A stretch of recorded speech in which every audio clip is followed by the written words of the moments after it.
Please میری videos کو like اور شیئر کر دیجیے۔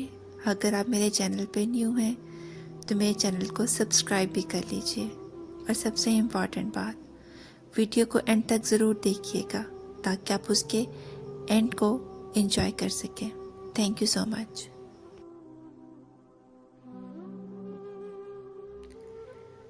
آپا کی شادی کو 4 سال ہو گئے تھے، 2 بچے تھے، اور آپا انتہائی خوشحال زندگی بسر کر رہی تھیں۔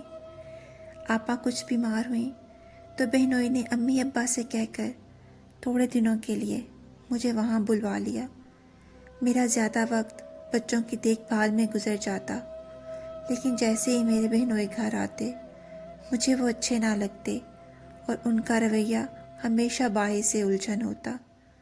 آپا کے ٹھیک ہوتے ہی میں گھر واپس آ گئی۔ اس کے بعد میری بہنوئی نے اکثر ہمارے گھر آنا شروع کر دیا۔ ہر دفعہ آپا کی برائیاں کر کے جاتے، ان کے کردار پر الزام تراشیاں کرتے۔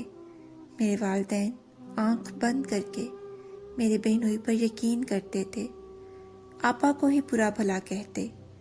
آپا اور میرے بہنوئی کی لڑائیاں روز بروز بڑھتی جا رہی تھیں۔ ایک دن خبر ملی کہ آپا نے چھت سے کود کر خودکشی کر لی ہے۔ مجھے کسی صورت یقین نہیں آ رہا تھا کہ آپا خودکشی کر سکتی ہیں۔ جب ہم وہاں پہنچے تو میرے بہنوئی آپا کی موت سے افسردہ ہونے سے زیادہ میرے وہاں پہنچنے پر خوش تھے۔ ایک دن انہوں نے اظہار محبت کر دیا اور کہا، میں تم سے شادی کرنا چاہتا ہوں۔ میرے بچوں کو خالہ سے بہتر کون سنبھال سکتا ہے؟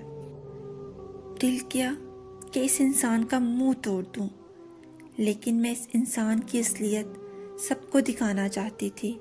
مجھے یقین تھا کہ اس انسان نے آپا کا قتل کیا ہے۔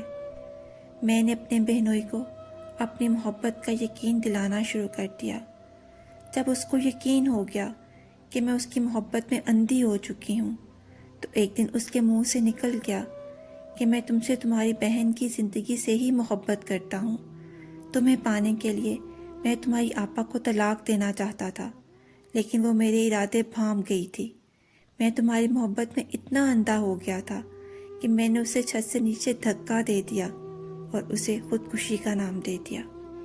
میں نے اس کا یہ بیان ریکارڈ کر لیا تھا، پہلے اپنے والدین کو اور پھر پولیس کو سنایا۔